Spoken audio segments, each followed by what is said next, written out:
ओम अज्ञानतिमिरान्धस्य ज्ञानाञ्जनशलाकया चक्षुरुन्मिलितं येन तस्मै श्रीगुरुवे नमः। नमो विष्णुपादाय कृष्णपृष्ठाय भूतले श्रीमते भक्तिवेदांत स्वामिनिति नामिने नमस्ते सारस्वते देवे गौरवाणी प्रचारिणे निर्विशेष शून्यवादी पाश्चात्य देशतारिणे। जय श्री कृष्ण चैतन्य प्रभु नित्यानंद श्री अद्वैत गदाधर शिवासदि गौर भक्तवृंद। Hare Krishna Krishna Krishna Hare Hare, Hare Rama Rama Rama Hare Hare. Okay, we need to start from text 10. Yesterday we finished till text 9, so we need to start from 10. पत्न्यास्तवाधिकं पत्न्यस्तवाधिमखलक्लप्तमहाभिषेकस् श्लाघिष्टचारुकवरं कितवैषभायां स्पष्टं विकीर्य पदयो पतिता सुमुख्या यत् यस्तत्स्त्रियोः कृतः ते स विमुक्तकेशाः। अर्जुन यहाँ पे वर्णन कर रहे हैं कि उन्होंने ही मतलब भगवान ने, उन्होंने ही उन दुष्टों की पत्नियों के बाल खोल दिए जिन्होंने आपकी महारानी द्रौपदी की उस चोटी को खोलने का दुस्साहस किया था, जो महान राष्ट्रीय यज्ञ अनुष्ठान के अवसर पर सुंदर ढंग से सजाई और पवित्र की गई थी। उस समय वह अपनी आंखों में आंसू भरकर भगवान कृष्ण के चरणों पर गिर पड़ी थी। द्रौपदी को भगवान ने बचाया था, द्रौपदी के चीर हरण के समय। और उस समय भगवान ने बोला भी था, जब द्रौपदी से मिले थे तब भगवान ने बोला था कि जो भी इसके लिए रिस्पॉन्सिबल हैं उन सभी की पत्नियों के बाल खुल जाएंगे, इन द सेंस वो सभी की मृत्यु हो जाएगी। जितने जितने लोगों ने भी इस काम में सहयोग दिया है उन सब की मृत्यु हो जाएगी, सबको मार दिया जाएगा, पति विहीन हो जाएंगी उनकी पत्नियां जो हैं। इस तरह से भगवान ने द्रौपदी से बोला था। तात्पर्य में आ रहा है कि द्रौपदी की चोटी बहुत सुंदर थी और राजसूय यज्ञ के समय वो मेन रानी थी। पर जब चौसर के खेल में हार गई थी तो दुशासन ने उनके उनको बालों से पकड़ के खींचा था, उनका अपमान किया था। तब द्रौपदी भगवान कृष्ण के चरण कमलों पर गिर पड़ी। अतः भगवान ने निश्चय किया कि वे कुरुक्षेत्र के युद्ध के फलस्वरूप दुशासन तथा उसके दल वालों की सारी पत्नियों के केस खुलवा कर रहेंगे। इस प्रकार कुरुक्षेत्र के युद्ध के पश्चात जब धृतराष्ट्र के सारे पुत्र तथा पौत्र युद्ध में मारे जा चुके थे तो परिवार की सारी स्त्रियों को विधवाओं के रूप में केस खोलने पड़े। सबके सब मर गए थे द्रौपदी के अपमान के कारण। भगवान ने पूरे कौरव पक्ष को खत्म कर दिया था। दुशासन द्वारा भगवान के महान भक्त का अपमान किए जाने से ही कुरु वंश की सारी स्त्रियां विधवा हो गई। भगवान भले ही अपने ऊपर किसी दुष्ट द्वारा किए गए अपमान को सह लें, क्योंकि पिता अपने पुत्र के द्वारा किए गए अपमान को सह लेता है, किंतु वे अपने भक्तों का अपमान कभी नहीं सहते हैं। इसलिए महान आत्मा का अपमान करने पर मनुष्य को अपने सारे पुण्यों तथा वरों की बलि देनी पड़ती है। एक सुभाषितानी में श्लोक आता है, अभिवादनशीलस्य नित्य वृद्धोपसेवया चत्वारि तस्य वर्धन्ते आयुर्विद्या यशो बलम। कि अ, अभिवादन मतलब सम्मान के द्वारा प्रणाम करना, शील मतलब अच्छा व्यवहार करना, नित्य वृद्धोपसेवया हमेशा वृद्ध जो वरिष्ठ हैं उनकी सेवा करना। इससे क्या होता है, चत्वारि तस्य वर्धन्ते, ऐसे लोग जो ये करते हैं, अच्छा व्यवहार रखते हैं, सम्मान करते हैं लोगों का, वृद्धों वृद्धों की सेवा करते हैं, उनका चत्वारि तस्य वर्धन्ते आयु विद्या यशो बलम, उनकी आयु बढ़ती है, उनका यश बढ़ता है संसार में, विद्या बढ़ती है, आध्यात्मिक ज्ञान और रिटेंशन कैपेसिटी सब बढ़ता है, बल शरीर का बल भी बढ़ता है। और अगर कोई महान आत्मा का अपमान करता है तो उसके सारे पुण्य और सारे वरदान सब खत्म हो जाते हैं। यो नो जुगोपवन इत्य दुरंत कृच्छात् दुर्वाससो विरचिता दयुग युताग्र भुग्यः साकान्न शिष्टमुपयुज्य यतस्त्रिलोकीं तृप्तामंस सलिले विनिमग्न संघः। इसके बाद अर्जुन वर्णन कर रहे हैं, जब दुर्योधन ने दुर्वासा ऋषि और उनके शिष्यों को पांडवों के पास भेजा था, युधिष्ठिर के पास भेजा था भोजन के लिए, ऐसे समय जब द्रौपदी भोजन कर चुकी हो, उस समय उनको भेजा गया था। हमारे वनवास के समय 10,000 शिष्यों के साथ भोजन करने वाले दुर्वासा मुनि ने हमें भयावह संकट में डालने के लिए हमारे शत्रुओं के साथ मिलकर चाल चली। उस समय उन्होंने कृष्ण उस समय कृष्ण ने केवल जूठन ग्रहण करके हमें बचाया था। इस तरह उनके भोजन ग्रहण करने से नदी में स्नान करती मुनि मंडली ने अनुभव किया कि वो भोजन से पूर्ण रूप से संतुष्ट हो गई हैं, और तीनों लोग भी संतुष्ट हो गए। तभी यह श्लोक आया था, यस्मिन तुष्टि जगत तुष्टम, जिसको संतुष्ट करने से पूरा संसार संतुष्ट हो जाता है। भगवान ने केवल एक कण जूठन मतलब भोजन ग्रहण किया था उसमें से, अक्षय पात्र में से, और 10,000 शिष्यों के साथ दुर्वासा मुनि इतने संतुष्ट हो गए थे कि फिर चले गए थे। युधिष्ठिर बुला रहे थे कि आइए भोजन के लिए, परंतु चले गए थे, इतने ज्यादा संतुष्ट हो चुके थे। दुर्वासा मुनि बहुत शक्तिशाली ऋषि हैं, शंकर जी के बहुत बड़े भक्त हैं, और भगवान कृष्ण के साथ उनकी कई लीलाएं भी हैं। दुर्वासा मुनि की भगवान के साथ वृंदावन की लीलाएं भी हैं, फिर द्वारका में भी लीलाएं हैं। बहुत कठिन तपस्या और महान व्रत के द्वारा धर्म के नियमों का पालन करने का संकल्प लिया था। कई घटनाओं में इनका नाम आता है। ऐसा प्रतीत होता है कि उन्हें शिव जी की भांति सरलता से संपन्न किया जा सकता है और सरलता से रुष्ट किया जा सकता था। प्रसन्न होने पे बहुत वरदान भी देते थे, अप्रसन्न होने पे अभिशाप देते थे। तो दो दुर्वासा मुनि के बारे में यहाँ पे बताया है। सबसे पहले तो कुंती का वर्णन है। कुंती के पास भी दुर्वासा मुनि आए थे, और कुंती ने उनकी बहुत अच्छे से सेवा की थी, जिससे कि दुर्वासा ने उन्हें शक्ति दी थी कि वो किसी भी देवता का आह्वान कर सकती हैं।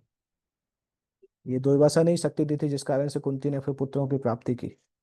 कर्ण का जन्म हुआ, उसके बाद युधिष्ठिर, फिर भीम, फिर अर्जुन, नकुल, सहदेव, इनका जन्म देवताओं के द्वारा ही हुआ था। शिव के महान भक्त थे, और शिव जी के आदेश के कारण ही वो श्वेत केतु नाम से एक राजा थे, उनके राज पुरोहित बनने के लिए तैयार हुए थे। क्योंकि श्वेत केतु 100 वर्षों तक यज्ञ कर चुके थे। और चूंकि दुर्वासा मुनि के पास शक्ति थी, सिद्धियां थी उनके पास, तो स्वर्ग की सभा में भी कभी भी जा सकते थे, आकाश में यात्रा कर सकते थे, अंतरिक्ष में भी यात्रा कर सकते थे।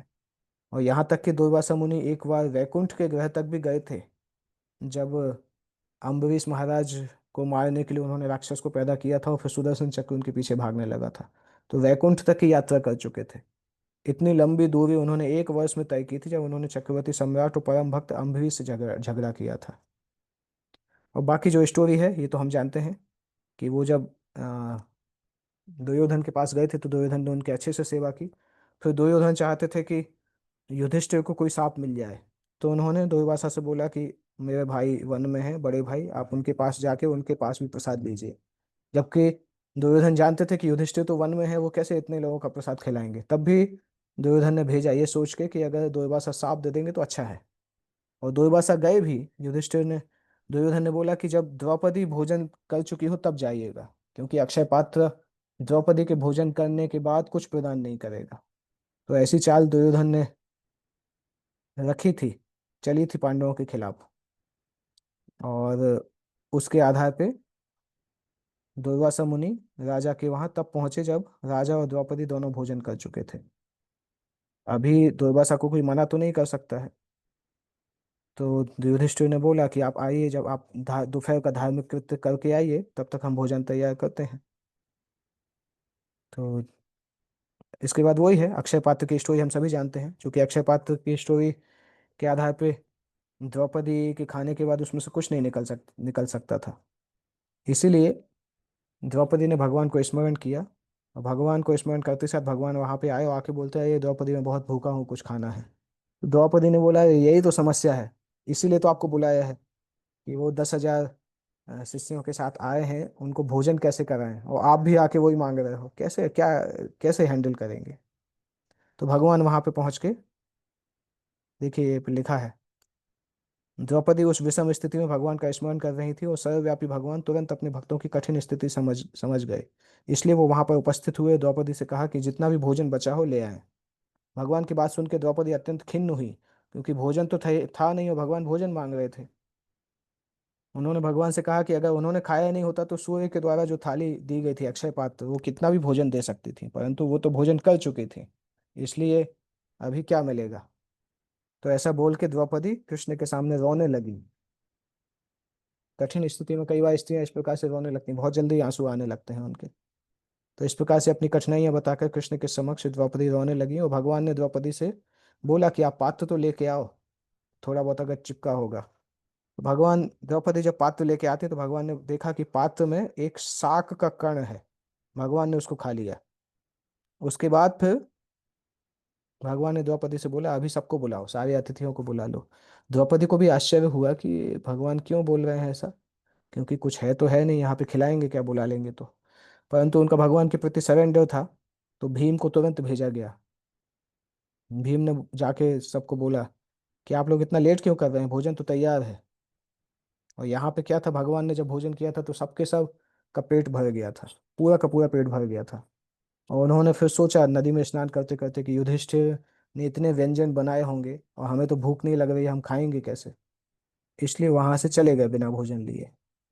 ये घटना सिद्ध करती है कि भगवान सर्वोत्कृष्ट योगी हैं, इसलिए वे योगेश्वर कहलाते हैं। दूसरी शिक्षा ये मिलती है कि प्रत्येक गृहस्थ को चाहिए कि भगवान को भोजन भेंट करे। इसका फल यह होगा कि हर व्यक्ति संतुष्ट हो जाएगा, भले ही 10,000 अतिथि क्यों ना हो, क्योंकि भगवान संतुष्ट हैं तो सारा संसार संतुष्ट हो जाता है। तो ये एक घटना महाभारत की प्रोमिनेंट घटना है। इसको स्मरण अर्जुन कर रहे हैं। यत्तेजसाथ भगवान युधिशूल पाणि विस्मार्पितः सगिरिजोस्त्र अदाद निजं मे अन्येऽपि चाहं मुनैव कलेवरेण प्राप्तो महेन्द्र भवने महदास नारदम।